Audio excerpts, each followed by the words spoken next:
Sabes que esta ya es nuestra cuarta o quinta charla y esta vez tenemos el gusto de tener a Ana Ossa, presidenta de la Asociación Europea, que nos va a hablar sobre el bienestar educativo en la neurodiversidad y el autismo. Pues mucho más. Vais a ver que es una charla muy amena porque Ana nos lo cuenta muy bien. Yo tuve el gusto de escucharla en unas jornadas que hicieron en Alcobendas hace unos meses y la verdad es que aquello fue un éxito y espero que esta también os guste y sea otra. Ana, todo es tuyo. Bueno, muchas gracias, Carmen, y muchas gracias al Grupo Socialista de San Sebastián de los Reyes por organizar estas jornadas.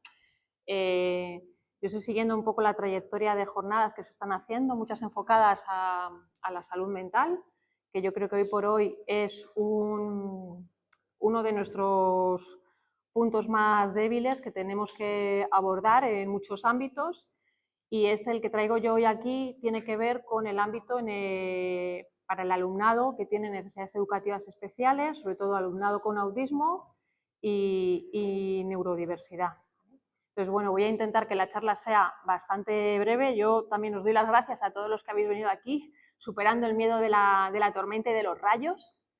Y nada, espero que sea bastante amena y bueno, pues cualquier duda que tengáis luego podéis preguntar. Bueno, pues muchas veces cuando hablamos de noticias que vemos en la televisión o cosas que vemos referidas al alumnado con autismo, pues vemos noticias de este tipo, que por ejemplo, bueno, pues los escolares con autismo son foco de bullying, de acoso escolar. Ha habido una noticia muy reciente hace unos días que habéis llegado a ver, a lo mejor, de un escolar en Galapagar que subió a una torre de alta tensión y que bueno, pues sufrió una descarga eléctrica y tiene ahora quemaduras, me parece que de segundo y de tercer grado, que poco le ha pasado. Y se investigó al principio el tema del bullying y tal, porque había unos niños que estaban también con él. Y bueno, yo luego en una noticia posterior vi que era una persona con autismo. Un alumno con autismo. Entonces, bueno, pues digamos que hay una gran vulnerabilidad del alumnado con autismo en general, ¿vale? Y con otras neurodiversidades que al final, pues, les hacen estar dentro de este colectivo. Pero la charla, yo quiero enfocarla, evidentemente sabemos que estamos en una población de un colectivo vulnerable, pero la quiero enfocar hacia el lado contrario, hacia el bienestar, que es como el objetivo que debemos tener. En el ámbito educativo, el concepto de bienestar educativo es un término que bueno, pues se ha estudiado mucho sobre él y se relaciona con la salud mental, el desarrollo socioemocional y el entorno de aprendizaje de los alumnos. Entonces, esto vamos dando siempre pasos, ¿no?, hacia adelante. Y bueno, es hora de empezar a hablar ya de estos términos. Nos podemos quedar en el dato del acoso, nos podemos quedar en los datos de las agresiones, nos podemos quedar en los datos de castigos, pero no, tenemos que ir hacia el lado contrario y es hacer cosas para cambiar esa dinámica. Porque si al final nos fijamos en esos eventos que, bueno, pues tienes alumnos que sufren al final pues acoso, agresiones, o si nos quedamos ahí, nos estamos quedando como en la parte, digamos, visible, ¿no?, lo que acontece. Pero lo que tenemos que fijarnos realmente es lo que está debajo de todo eso. Y sobre todo, aquello que puede prevenir situaciones de ese tipo. Y por eso esta charla, ¿vale? Bueno, aquí hay referencias del bienestar educativo desde la Organización Mundial de la Salud, el informe de la OCDE, estudios de UNICEF y luego una cosa muy importante que yo creo que, por ejemplo, bueno, pues aprovechando que hay aquí personas que también están dentro del ámbito educativo, algo que, bueno, pues es un proyecto que lleva ya unos cuantos años, que es el marco de competencias socioemocionales de CASEL, ¿vale?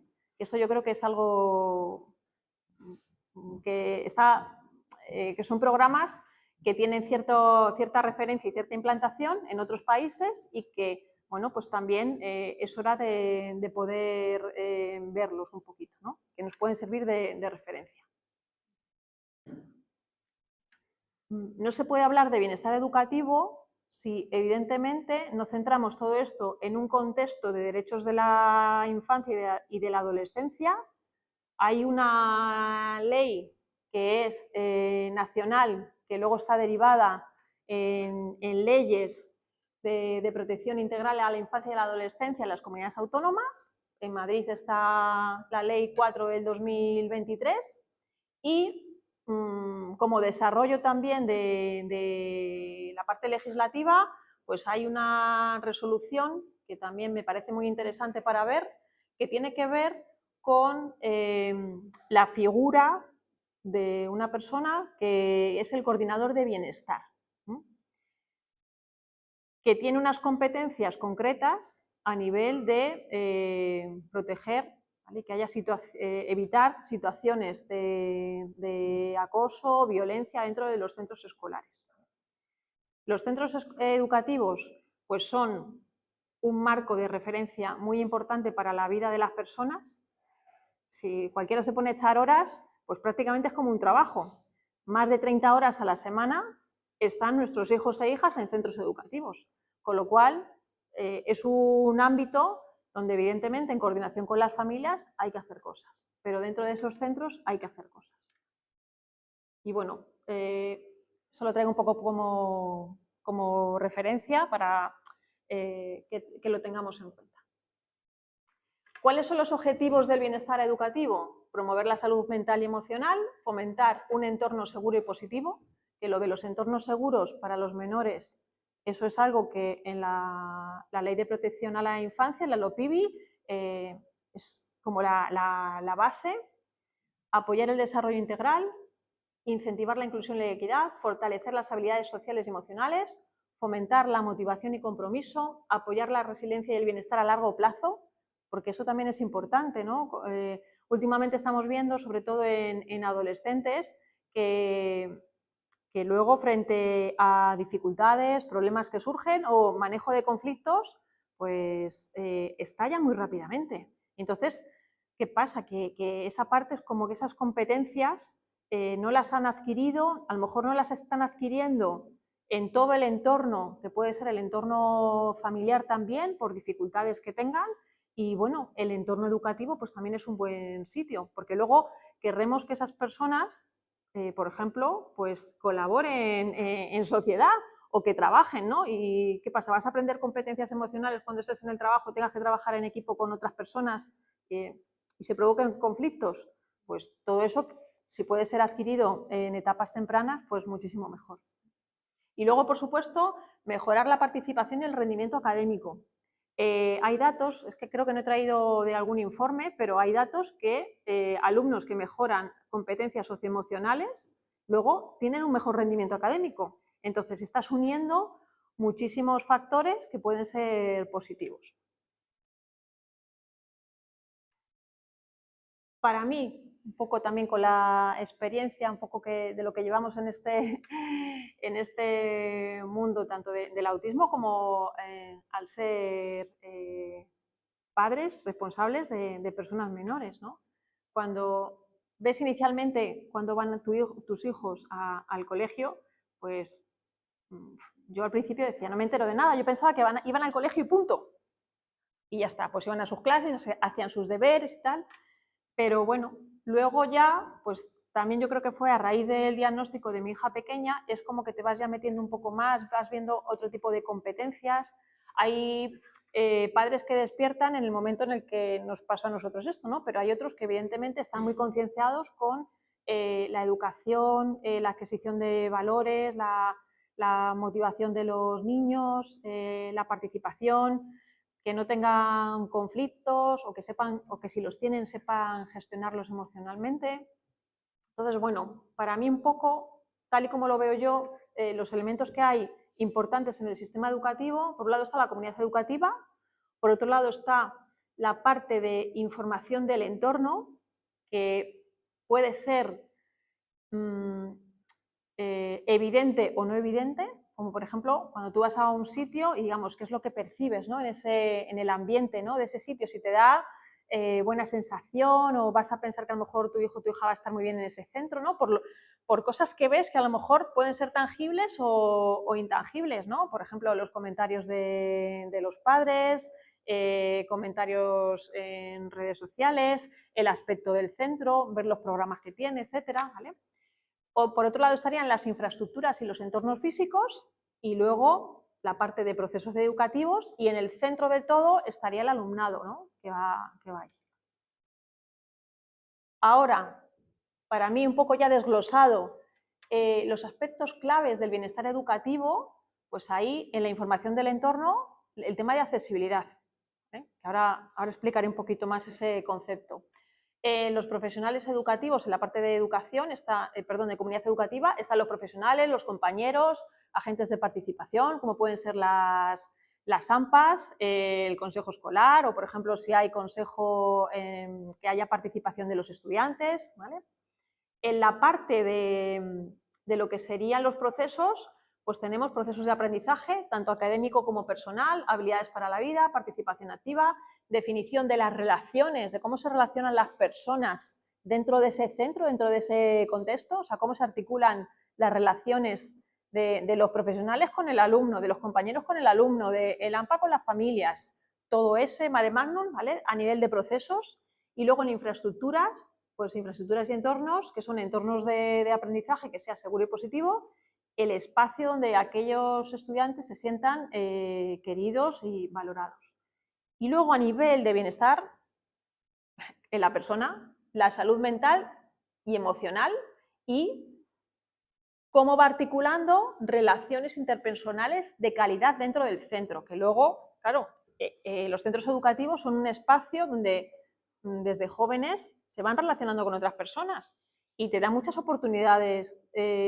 Vas a tener amigos luego, los amigos que tienes son normalmente de tu entorno y de los que compartes horas. Compartes horas en los exámenes, haciendo tareas, trabajos en equipo, en el patio, a lo mejor en actividades extraescolares, pues luego de allí surgen relaciones personales y puedes tener incluso otras relaciones de participación dentro de la comunidad, dentro del ámbito donde tú estés.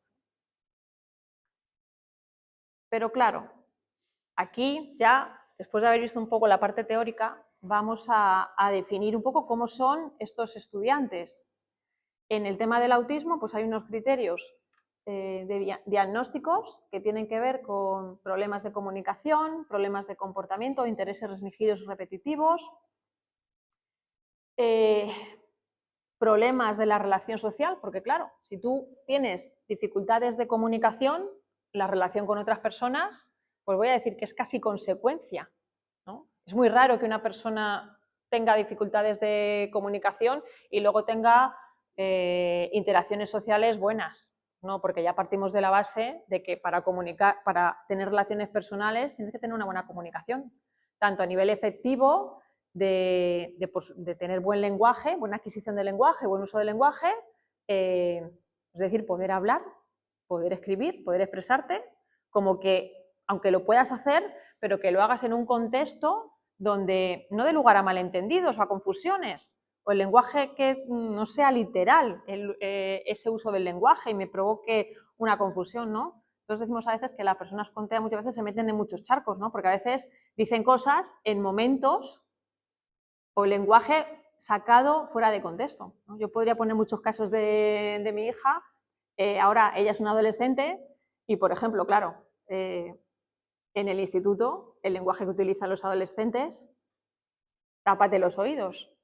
Pues, ¿qué pasa? Que explicarle a una persona con TEA que por qué ella no puede utilizar ese lenguaje que están utilizando continuamente sus compañeros, claro, a lo mejor no entiende exactamente qué significan ciertas palabras, pero las usa.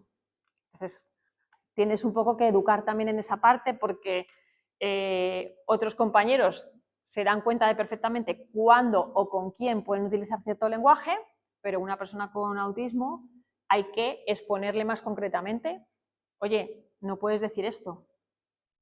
Por ejemplo, yo qué sé, cosas que se refieran al aspecto físico de una persona, ¿no? Que a lo mejor literalmente aplica el caso, ¿no? Pero tienes que darte cuenta qué es lo que puede producir el lenguaje, qué efectos puede tener en otras personas y en las relaciones. Puede haber personas con TEA con discapacidad intelectual y otras no. Y luego también lo que se sabe ahora, que hay personas que tienen dificultades de procesamiento sensorial. Bueno, el 90% solo. Entonces, ¿qué ocurre? Que luego hay situaciones que tienen que ver con los contextos o con los entornos o con esas personas, cómo procesan cierta información a través de los 5 sentidos habituales, el sistema propioceptivo y el vestibular, y también ahora la interocepción, que también les pueden dificultar la participación dentro de un contexto social, ¿no? Por ejemplo, imaginaos que haya alguien que sea hipersensible a ruidos, y a lo mejor ruidos, aunque no sean muy altos, por ejemplo, en el contexto educativo, el comedor escolar.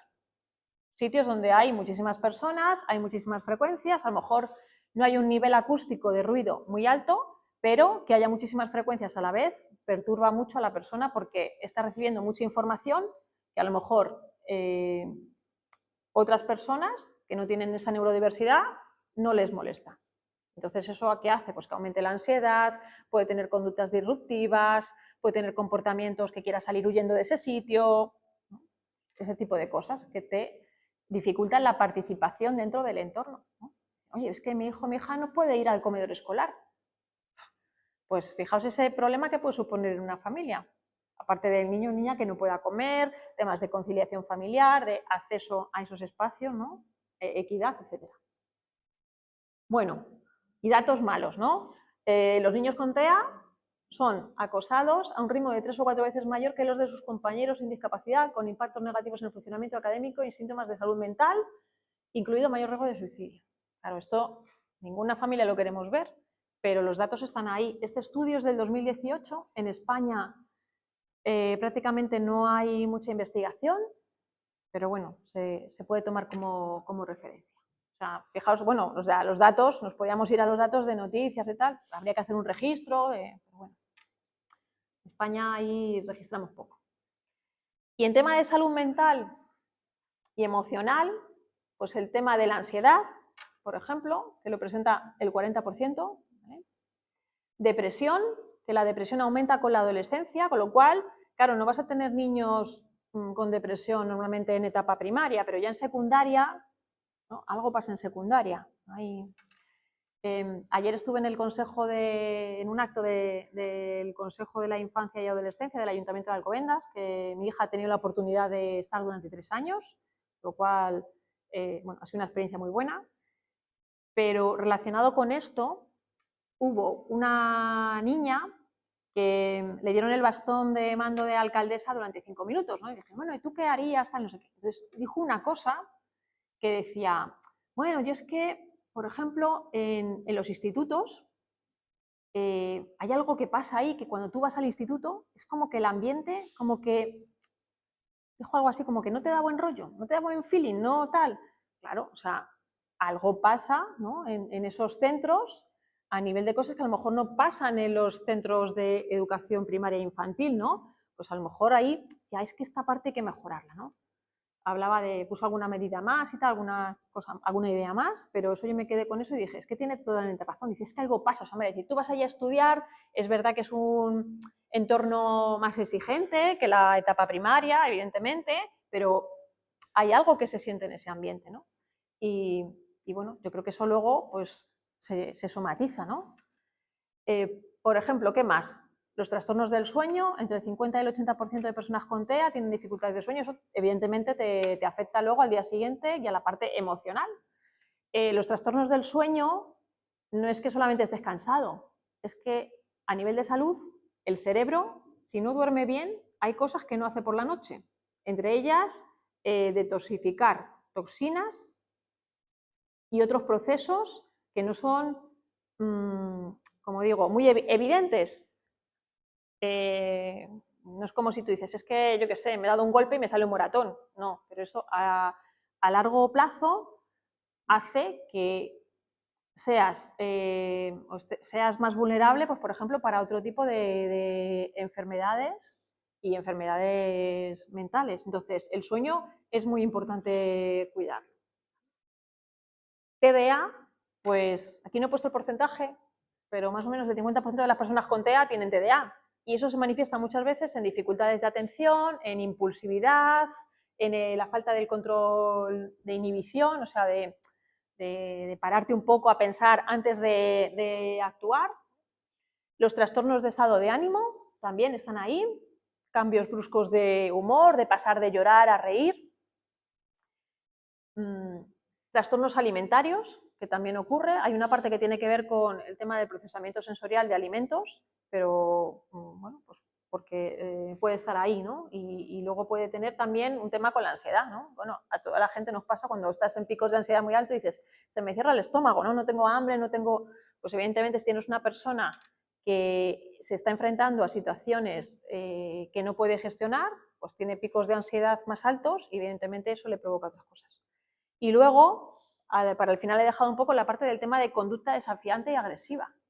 Conductas desafiantes puede ser desde utilizar insultos, o sea, agresión verbal, agresión física. Por ejemplo, puede ocurrir que un alumno con TEA muerda, le dé un golpe o aparte a un compañero, porque a lo mejor esa es la manera en la cual sabe gestionar ese conflicto y no lo sabe gestionar de otra manera, ¿no? O porque por el estado de ansiedad, vamos a decirlo, bueno, pues que no es capaz en ese momento, aunque lo sepa, no es capaz en ese momento de dar otra respuesta. Pero bueno, fijándonos en esto, yo siempre digo, pues es que nos fijamos cuando explota el volcán, cuando ha cogido, ha pegado, ha mordido, ha empujado, ha insultado. Claro, ¿qué pasa? Que había signos ya de cosas que estaban pasando, que yo digo esto, yo lo asimilo un poquito, tú estás viendo que del volcán está saliendo por ahí un humillo, hay un poquito de lava que está saliendo, por un lado, ¿vale? Fijaos, pero lo que está debajo de todo son dificultades cognitivas de esa persona.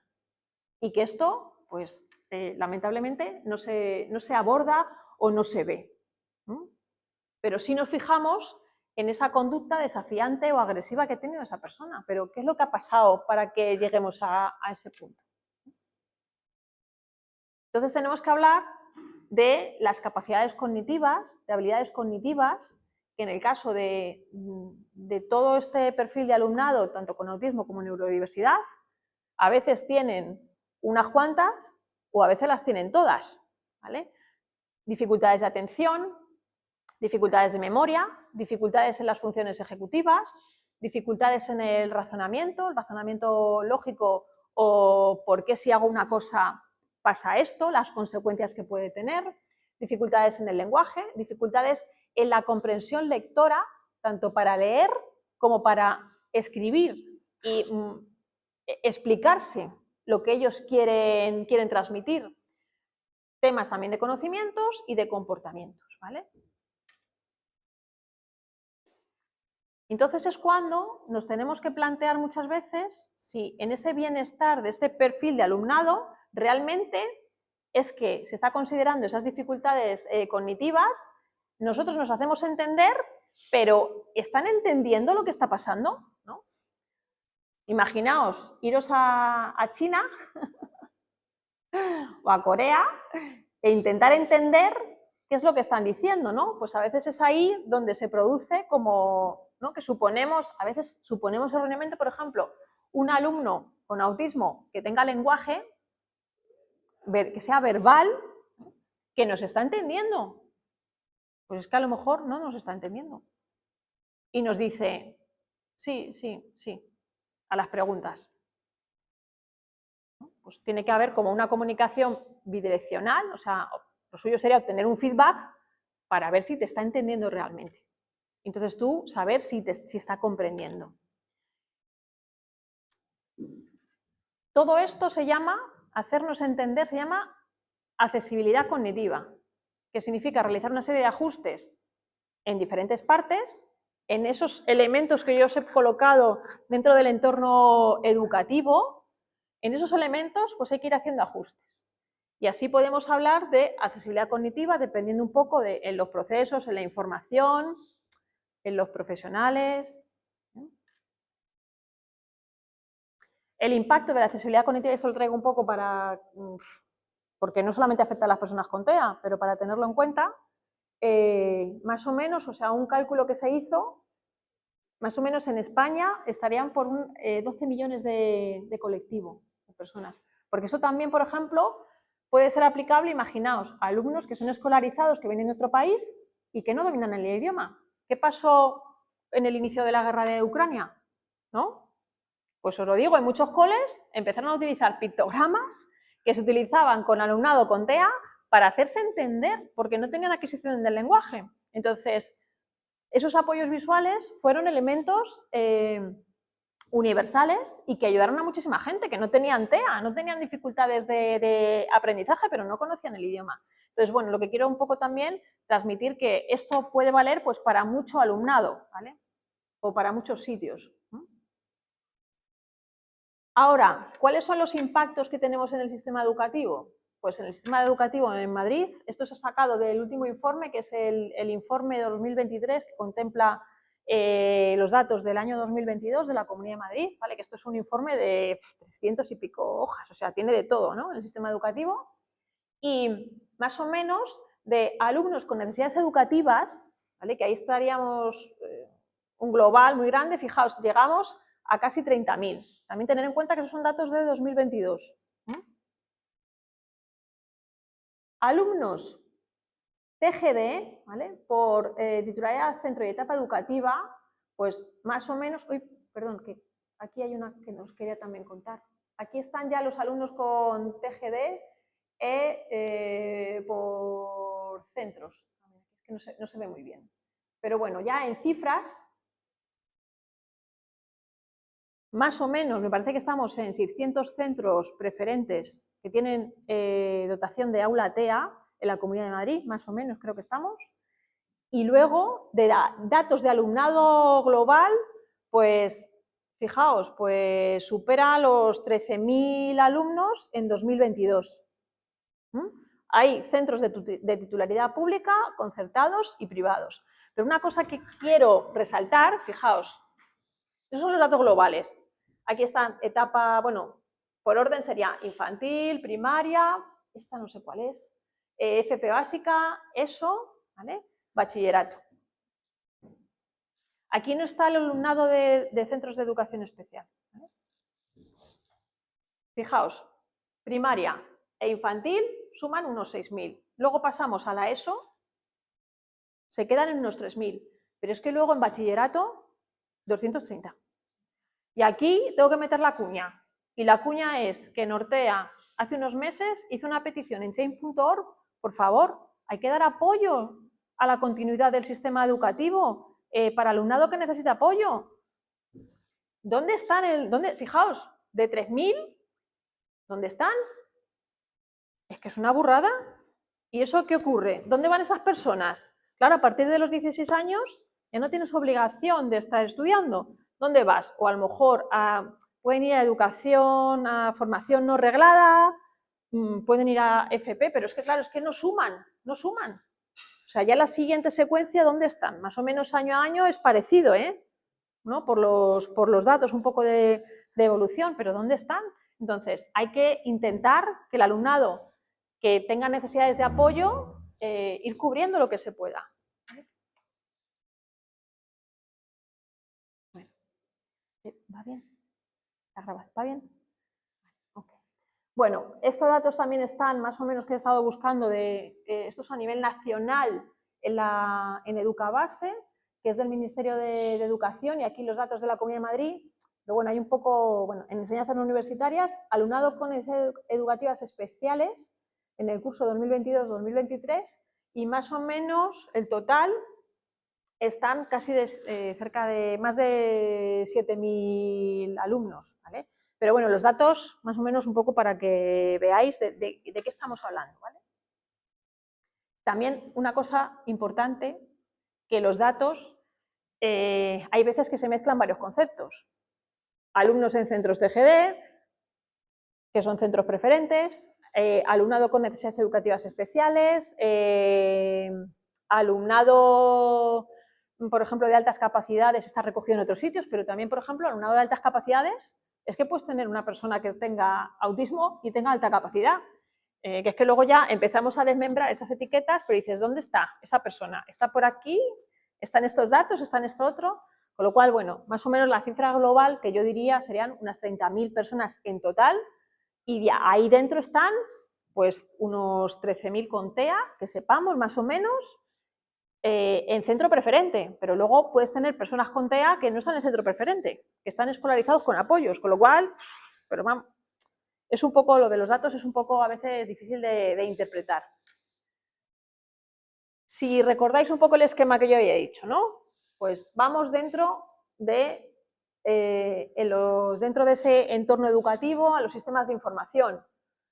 Pues cosas que, bueno, se hacen, por ejemplo, en centros preferentes, pero a lo mejor en centros que no son preferentes, tienen alumnado con esas necesidades, por ejemplo, buscar más herramientas que sean más prácticas, que no vayan al uso de la memorización, por ejemplo.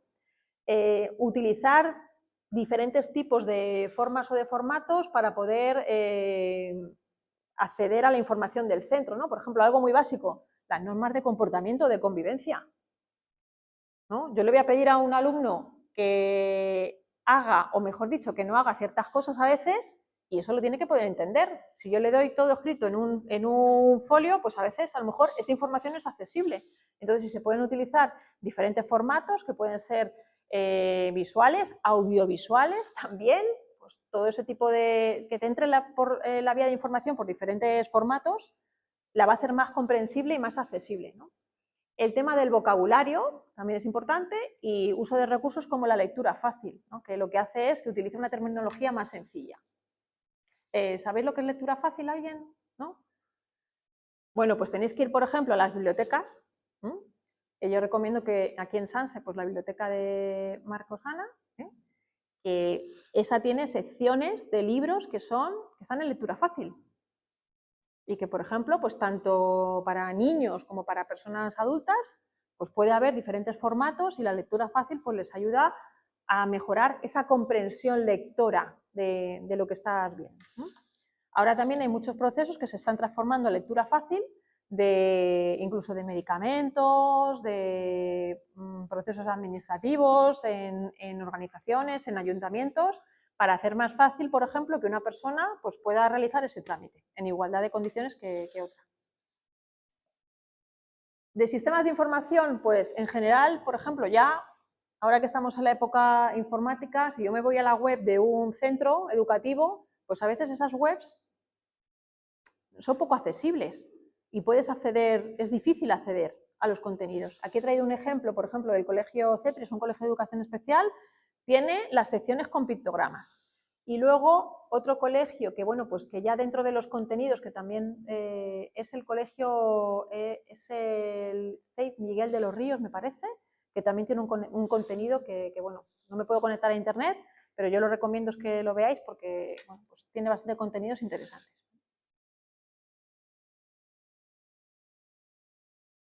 Aquí información accesible, perdón, me he equivocado antes, es Fernando de los Ríos.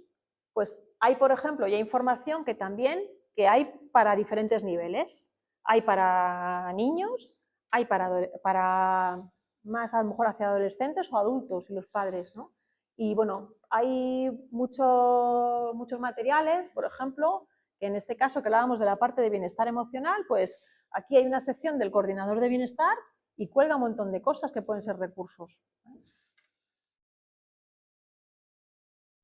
Bueno, los procesos de aprendizaje. Esto, claro, dentro de un centro educativo, pues aquí alguien diría, estos son las adaptaciones que pueden ser metodológicas o significativas para un alumno, ¿no? Y he traído un ejemplo, por ejemplo, un problema de matemáticas. Pues enseñar a alguien esa comprensión lógica o matemática cuando hay dificultades de comprensión, pues bueno, pues tienen que hacerse adaptaciones. Pero esto es algo que pertenece mucho a veces a los especialistas y esto cada vez más debería ir hacia todo el profesorado, porque son herramientas que, jolín, pues aparte porque, bueno, está colapsado el sistema, pero cualquier alumno, un profesor, tiene que aprender diferentes metodologías de cómo enseñar. Esto es un ejemplo. Y bueno, aquí pongo, pues evidentemente, las adaptaciones tienen que ser individuales, sistemáticas, es decir, o sea, no le enseñas una vez de una manera, otra vez de otra, sino que vaya cogiendo esa rutina hasta que llegamos, esto es como montar en bicicleta, ¿no? Pues una pierna, luego otra, unas repeticiones, hasta que ya alguien lo va a desarrollar casi de manera innata.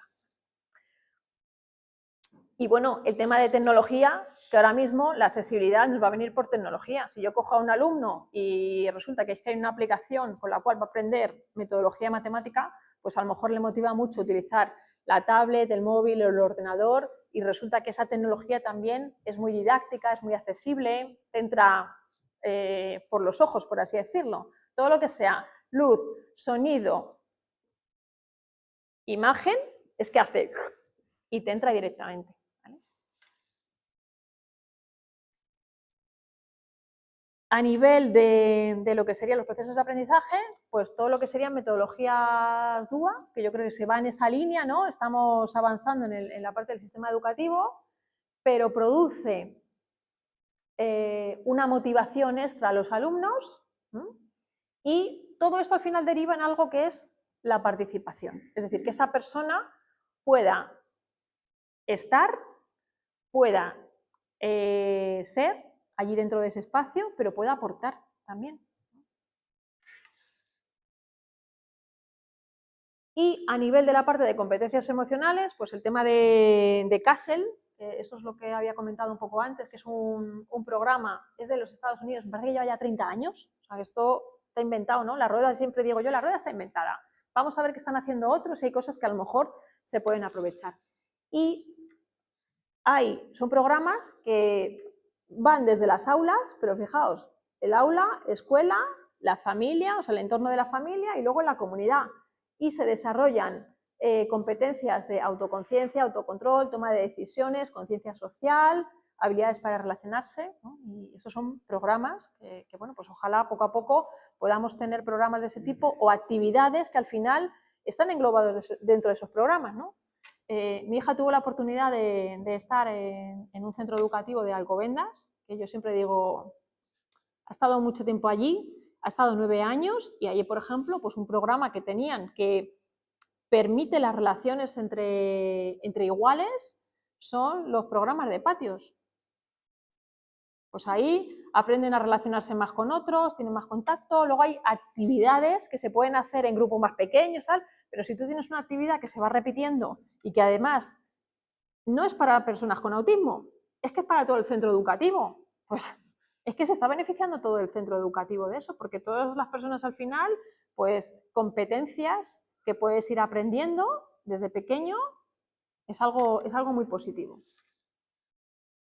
Bueno, infraestructuras y entornos accesibles.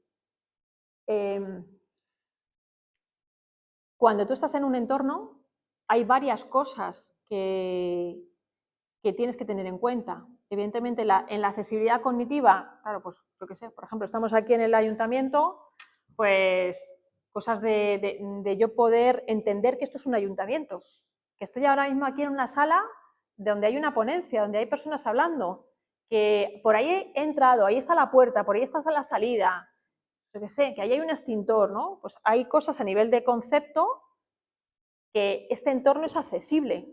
Yo sé dónde está la mesa, yo sé que esto es un micrófono, que eso es un ordenador. En el diseño del entorno hay cosas, ¿no? Aquí además estamos en una sala que es muy agradable, tiene unas sillas cómodas, tiene unos colores muy bonitos, hay un cartel, o sea, ya ves un ambiente, la iluminación, si tuviéramos música, ¿no? El sonido, tal, pues todo eso es lo que también a nivel emocional los centros, en los entornos, te transmiten.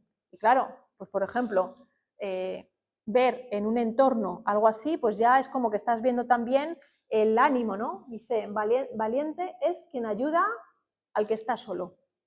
Pues ahí ya estás también transmitiendo algo, ¿no? Eso es lo que quería decir también, cuando tú entras a un sitio, te transmite buena vibra, ¿no? Los colores, por ejemplo, solamente, ¿no?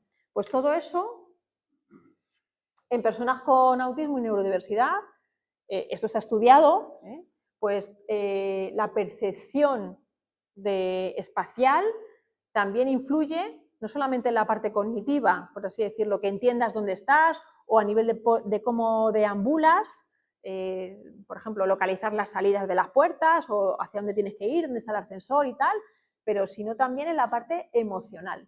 Y en la parte, en el caso de personas con autismo, pues el tema del procesamiento sensorial también, ¿vale? Que eso luego, el procesamiento sensorial, también te cambia el estado de ánimo, porque si imagínate, tú estás en un sitio donde hay muchísimo ruido o estás oyendo todo el rato el ruido de una vibración, por ejemplo, de los fluorescentes, pues eso también te puede perjudicar, ¿vale?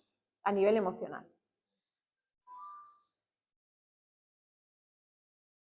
Aquí hay ejemplos un poco, ¿no? Pues en un colegio, fijaos, el mensaje de bienvenida, bienvenido a nuestro colegio, ¿no? Con pictogramas, con apoyos visuales. En los centros, que son centros preferentes, se señaliza mucho, se facilitan todos los recorridos muchas veces para que los alumnos entiendan el contexto de esos entornos, ¿vale? Y bueno, sobre todo, pues, por ejemplo, imaginaos, otro ejemplo de reducir el tema de la memorización. Lo habréis visto a lo mejor en entornos, yo qué sé, pues en un aeropuerto, en una estación de tren, a lo mejor os habéis fijado que en el suelo hay líneas que te marcan por colores el recorrido, ¿no? ¿Hacia dónde vas? También en hospitales ahora se hace mucho, ahora se hace también, por ejemplo, en las paredes. O sea, se utilizan los colores de las paredes, pues, ¿qué haces? Que tú dices, o por ejemplo, en un parking, ¡ay, he aparcado en la segunda planta! Que era la amarilla, ¿no? Estás utilizando algo para no acordarte, o sea, reducir la memorización, ¿no? Es que funciona en muchísimos colectivos de personas, ¿vale? Entonces, todo esto, que a lo mejor estamos poniendo un poco aquí, que son cosas evidentes, pues te vas dando cuenta, ¿no? O, por ejemplo, llegar a un sitio y tener un vídeo de, de cómo es el centro. Por ejemplo, eso en las webs de los centros aparece cada vez más, ¿no? Cómo es el centro, por dónde tienes que entrar, ¿no?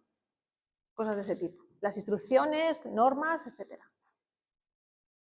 Y bueno, ya entra un poquito más en la parte un poco más compleja, el tema de lo que yo llamo profesionales accesibles, ¿no? Esto a veces es suerte.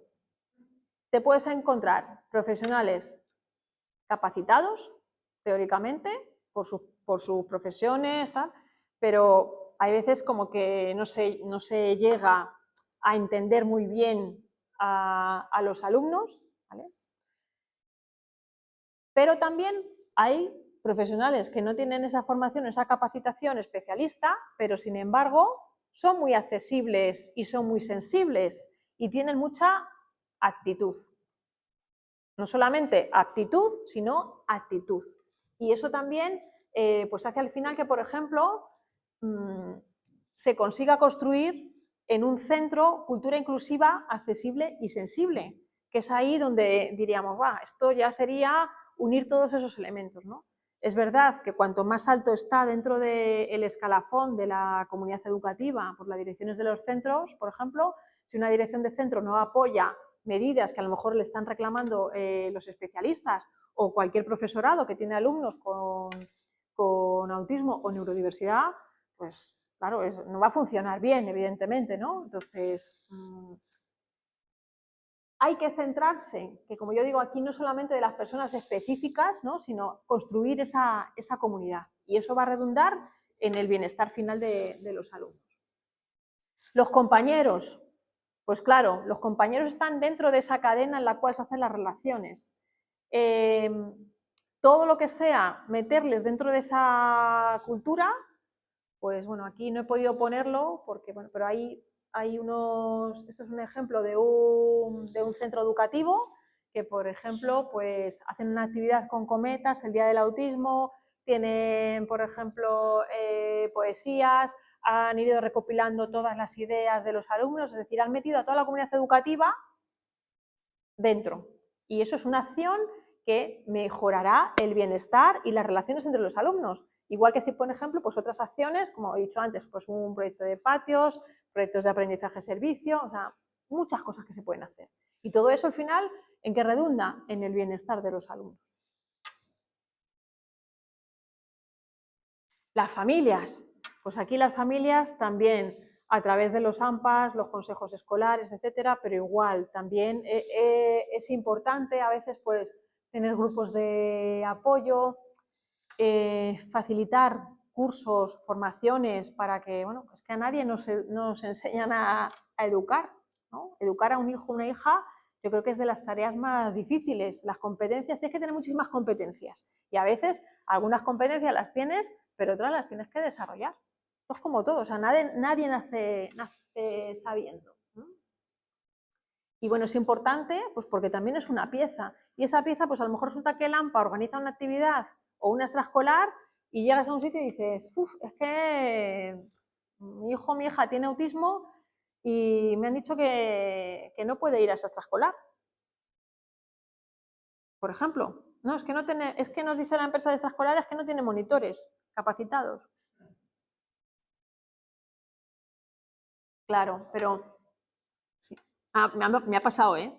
Yo digo muchas veces por experiencia, nos hemos tenido que ir de sitios, pero también en otros sitios hemos tenido muchas oportunidades. Y eso ha surgido porque ha habido personas que no tenían hijos con autismo y han dicho, vamos a hacer todo lo posible. Y yo he pasado por AMPAs que, ole.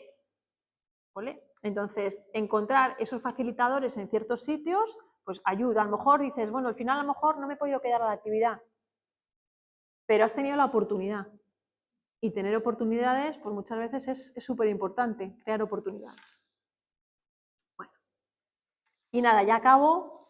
Y como conclusiones un poco, bueno, pues hay un informe del 2023, en este caso es del Real Patronato con Discapacidad, de Discapacidad, que el final, las conclusiones de ese informe son estas. Es fundamental fomentar y transmitir el respeto a la diversidad y en el colegio se debe fomentar en el aula un clima de convivencia y un trabajo en valores que permita interiorizar esas diferencias y respetar a todo el mundo por igual. Y nada más, espero que haya sido ameno, que de aquí, bueno, pues nos llevamos ejemplos de cosas que evidentemente todo se puede mejorar, pero lo importante es ir dando pasitos para ir avanzando, ¿no? Cada vez un poco más. Pues ahora el siguiente escalón son los coordinadores de bienestar en los centros educativos. Pues es algo que cada vez más pues se tiene que ir viendo, ¿no? Esa figura, a lo mejor, pues no actuemos de manera reactiva, ¿no? No actuemos de manera reactiva cuando hay un menor en un centro que, pues eso, pues o bien ha sufrido acoso o bullying, o por ejemplo, ese menor es una persona con autismo, con neurodiversidad, y por ejemplo, pues ha reaccionado al final en una situación y ha provocado pues un conflicto en el centro, ha agredido verbalmente o físicamente a un compañero, ¿no? Hay que actuar antes, ¿no? Y yo creo que hay posibilidades. Hay que actuar en los procesos, en los entornos, en la información que se da, en las personas, que somos la parte más complicada, ¿no? Pero las personas somos la llave también, ¿no? de esas soluciones. Así que nada más, espero que os haya gustado y si tenéis alguna pregunta. Si tenéis alguna pregunta, venga, Claudia, me levantáis y yo os voy dando paso. Claudia, yo tengo tres preguntas. Una, ¿los coordinadores de bienestar educativo están establecidos o es algo que debería proponerse, pero o sea, están establecidos, sí. Hay normativa, no sé si la he puesto aquí, pero tienen establecidas las funciones. Sí, sí. Desde 2022, me parece, están establecidas.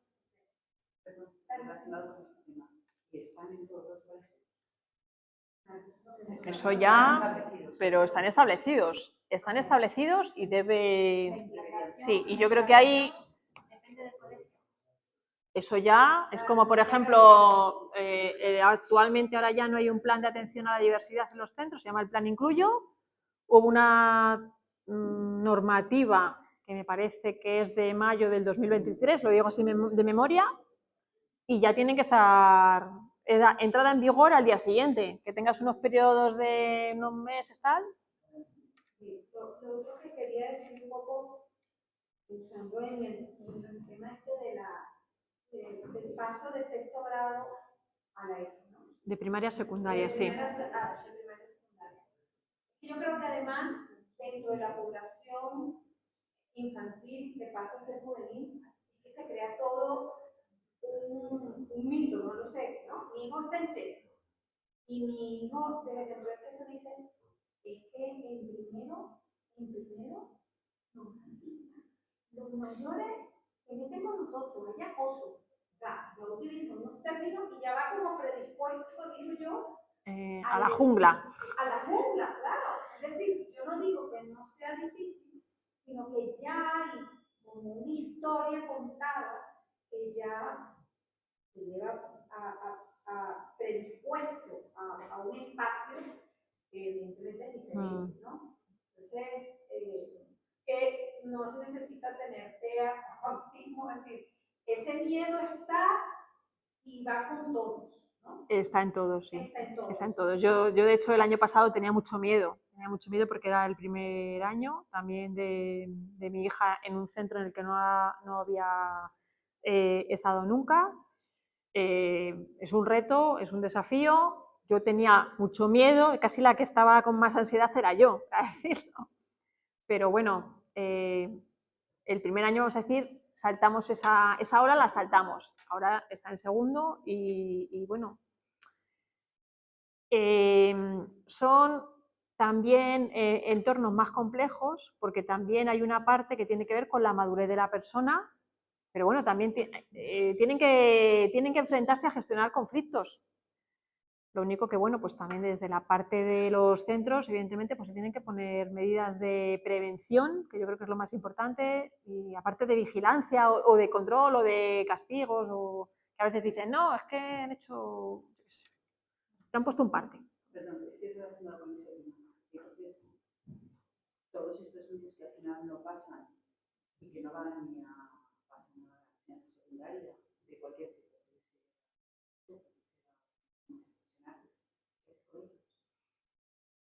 Pues mira, yo estaba reflexionando un poco, decía, hay parte de formación o que puedes entrar dentro de programas, es una parte de 16 años, que puedes ir no a sistemas, digamos, ordinarios, FPTAs, o sea, ya hay formación privada que es no reglada, bueno, que ahora también hay mucha formación que también como se están desarrollando nuevas profesiones, tal, pues puede haber ahí, pero yo a veces dudo también un poco de dónde van. Yo creo que mucha población se acaba siendo un nini. No saben tampoco dónde ir o en qué. O, por ejemplo, yo conozco casos en autismo, conozco personas que han renunciado a titulaciones de la ESO para poder entrar dentro de programas que tienen cierto grado de protección, pero tienes que renunciar a la ESO para ir, por ejemplo, a programas en centros de educación especial, que son ciertos programas profesionales, y luego a lo mejor han estado allí, no han visto qué era lo que necesitaba esa persona, y esa persona se ha salido y luego ha vuelto a estudiar la ESO, a sacarse el título de la ESO ya en adultos. Y luego van en competencias. Yo creo que, por ejemplo, hay un salto, que lo que es absurdo es que en bachillerato no haya apoyos, y luego en ciertas universidades hay programas de atención a la discapacidad. Pues no sé, es como, yo me acuerdo un poco de la película esta de Indiana Jones, que tiene que pegar un poco el salto ahí, ¿no? El salto de fe. Pues no sé cómo lo haremos. Pues sufriendo seguramente, ¿no? Muchos picos de ansiedad, si nuestros hijos quieren llegar hasta a ciertas titulaciones de cosas que a lo mejor les motiven, ¿no? Que eso también es muy importante, que puedan estudiar lo que quieran. Y no sé, hay modelos, estaba viendo el otro día, creo que eran modelos educativos en ciertos países, alumnos con discapacidad se les asigna un dinero, un presupuesto estatal, y donde ese alumno quiere ir o la familia quiere que vaya, dependiendo un poco ya de las edades, ese presupuesto va con él para dotarle de recursos. No digo que sea, pero bueno, hay programas de becas en algunos sitios que aquí también se hacen, pues no lo sé si a lo mejor por ahí va el tema, pero a lo mejor con las becas se cubre muy poco porcentaje. Porque el problema también es que entonces se aíslan todavía más, porque lo mandas a un colegio en el que están todas las necesidades especiales que a lo mejor no necesitan estar en el colegio o se quedan en casa. Claro, pero bueno, depende. A ver, lo importante también es enriquecer el entorno de la persona. porque las personas no somos solamente el entorno de la parte educativa, ¿no? Pues alguien tiene que poder acceder al deporte, que es muy importante, al ocio, a la cultura, ¿no? Para poder, no sé, que luego no todo se hace estudiando, ¿no? Hay muchas cosas más, pero cuanto tú más enriqueces el entorno de la persona, estás abriendo más puertas. Tú no sabes si a lo mejor llega una persona y dice, es que, yo qué sé, ahora profesiones nuevas, es que yo me planteo ser creador de contenidos en YouTube, porque yo qué sé, me gustan mucho las miniaturas de no sé qué y me dedico a repararlas, hago tal, y de ahí sale una profesión. Bueno, falta, a ver, yo creo que necesitan apoyos, cuanto más pequeños, más apoyos, aunque luego los apoyos también se tienen que diluir. A veces está reñido el bienestar educativo con los conocimientos. Es decir, que la adquisición de conocimientos y el expediente académico a veces contrarresta la posibilidad de un bienestar.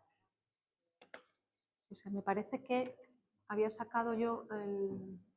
A ver, no sé si era aquí. El otro día que tuvimos la oportunidad de presentar el método Enfoca con Sonia Romo, nos contaba su hija neurodivergente que en el colegio directamente era muy disruptiva, rompía las clases, no la entendían y directamente la ofrecieron que la enseñara en casa, que pasara la educación a casa y que fuera a examinarse al colegio. Le trasladaron a la familia todo el problema.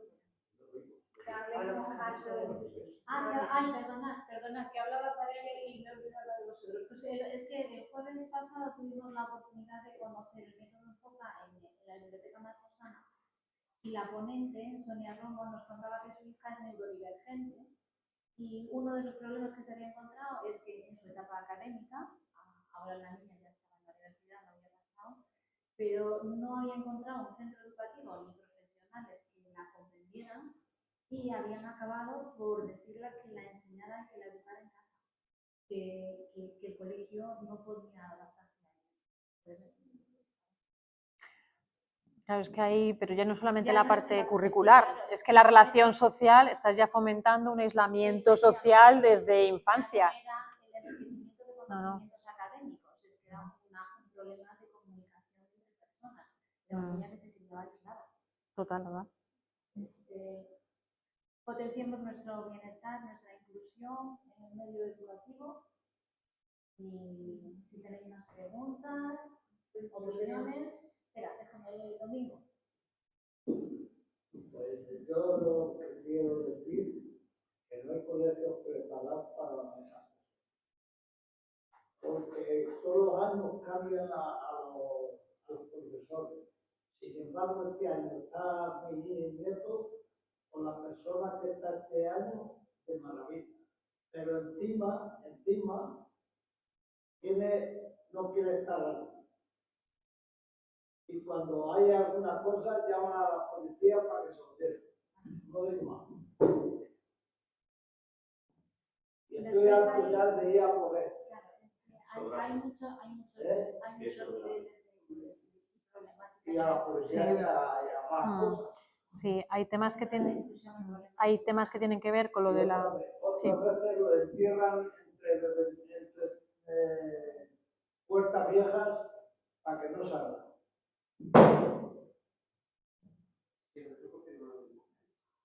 Ya está todo. Eso, sí. Bueno. Yo quería saber si el porcentaje de niños con neurodivergencia es estable a lo largo de los años o se está observando en los últimos tiempos, en la situación social que vivimos, las redes, las comunicaciones, la forma en que la familia enfoca los planteamientos de vida, etcétera, de familia, se está produciendo que se produzcan más niños con neurodivergencia. O sea, que bueno, a ver, a nivel de datos, ¿qué pasa? Bueno, yo voy a hablar concretamente de lo que más conozco, que es el autismo.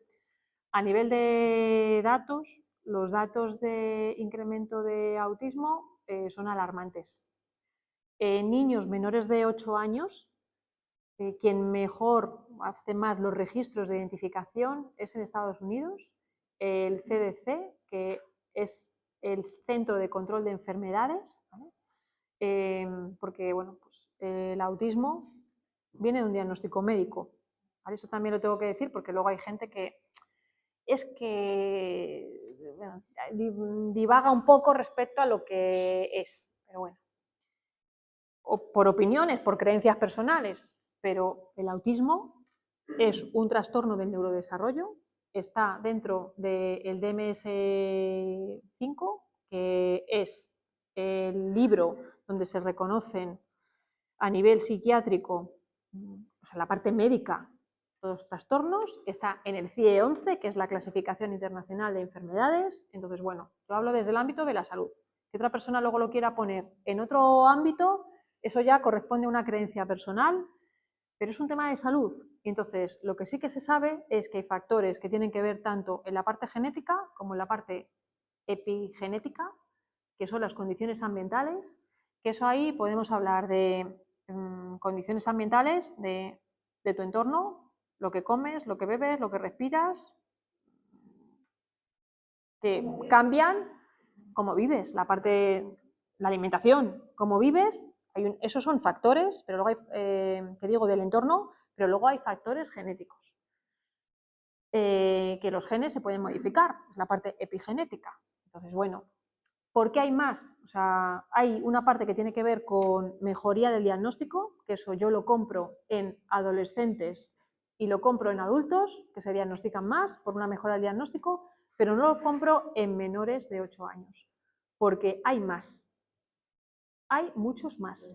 Y hemos pasado de cifras, que aquí en España se manejan cifras europeas cuando no hay un registro, no hay, es que eso hay que decirlo.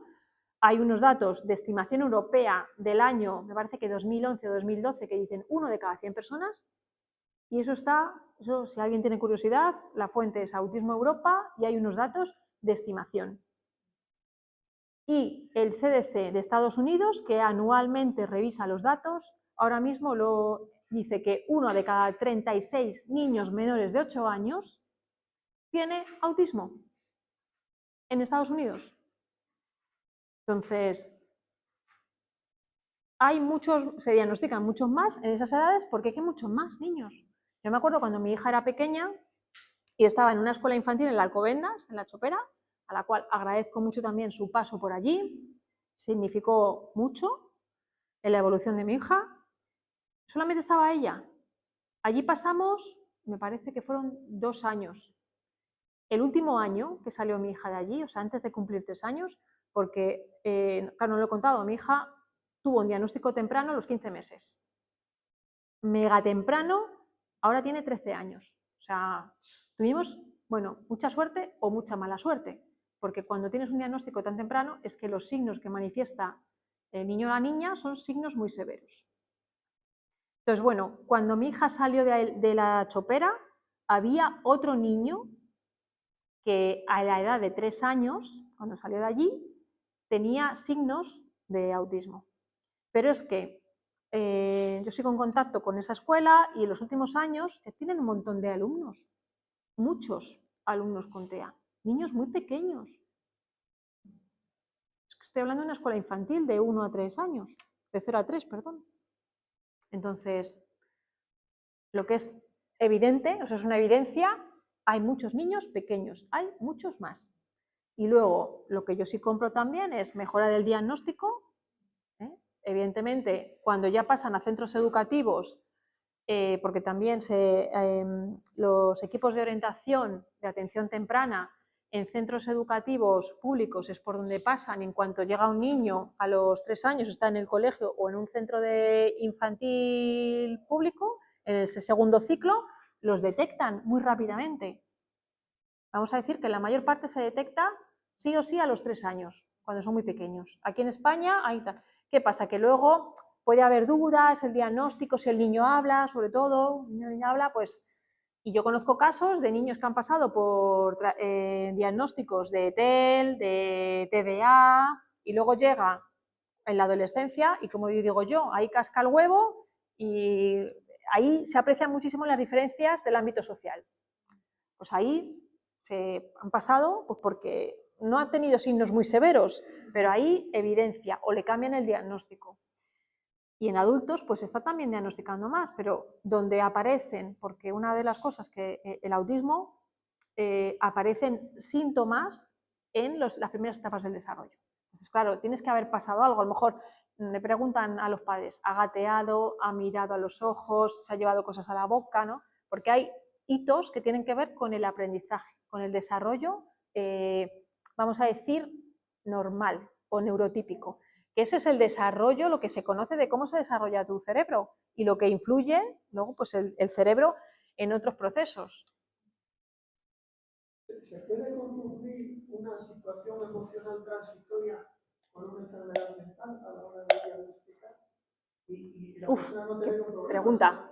sino tener un problema en un periodo de tiempo que después no puede superar. A ver, es que depende, porque incluso diría, mira, yo tengo una hermana que también, yo tengo muchas papeletas en mi casa, en mi familia. Tengo una hermana que tiene esquizofrenia y, por ejemplo, la esquizofrenia es una enfermedad mental que se manifiesta pues muchas veces tiene como varios hitos que pueden manifestarse, hitos que aparecen en momentos de cambios cerebrales importantes, pues en la adolescencia, en la preadultez, depende.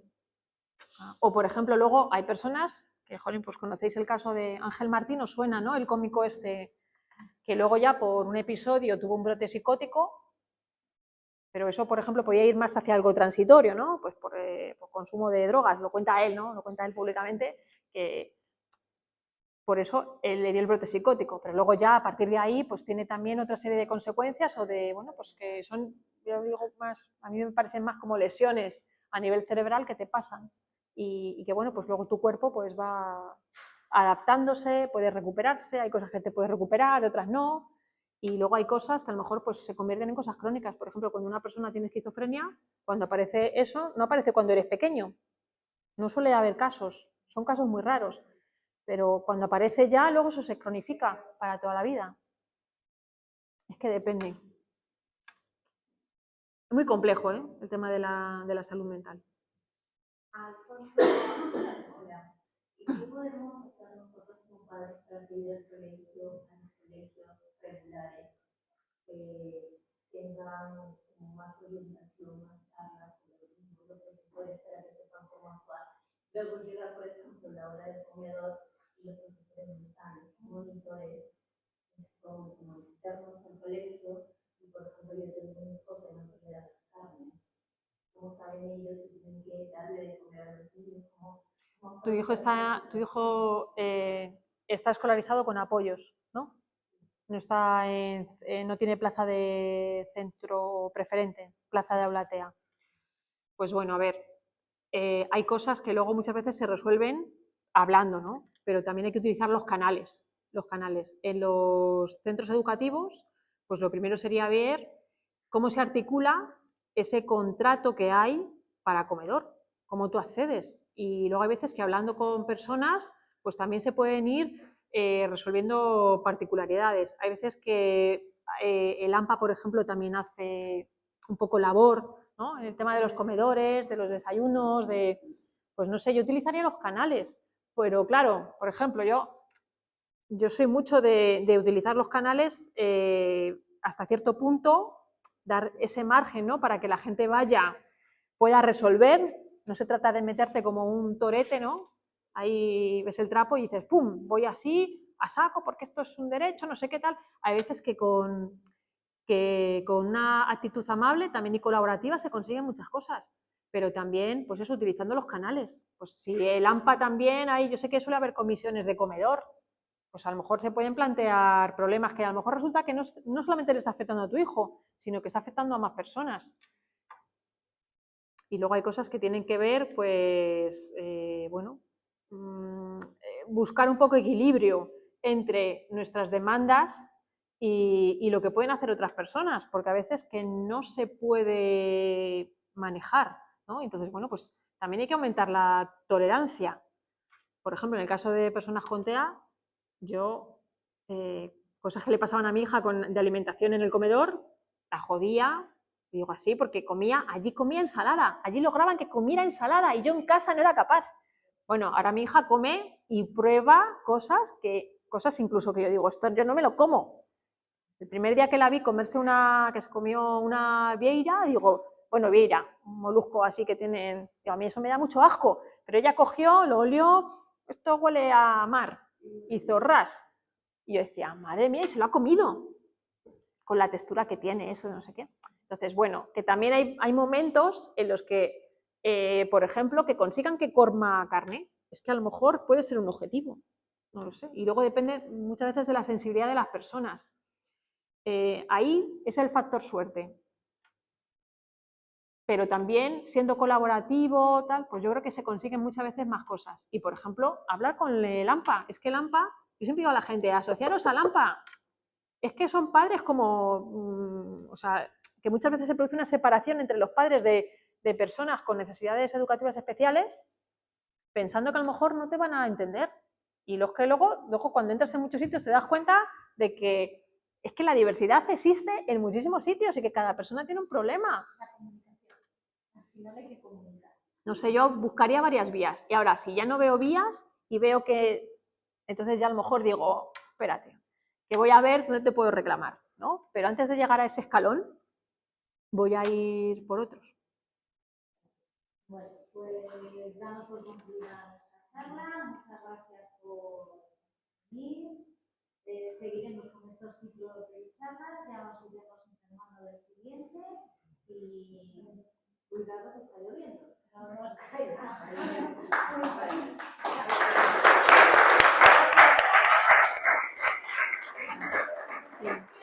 Bueno.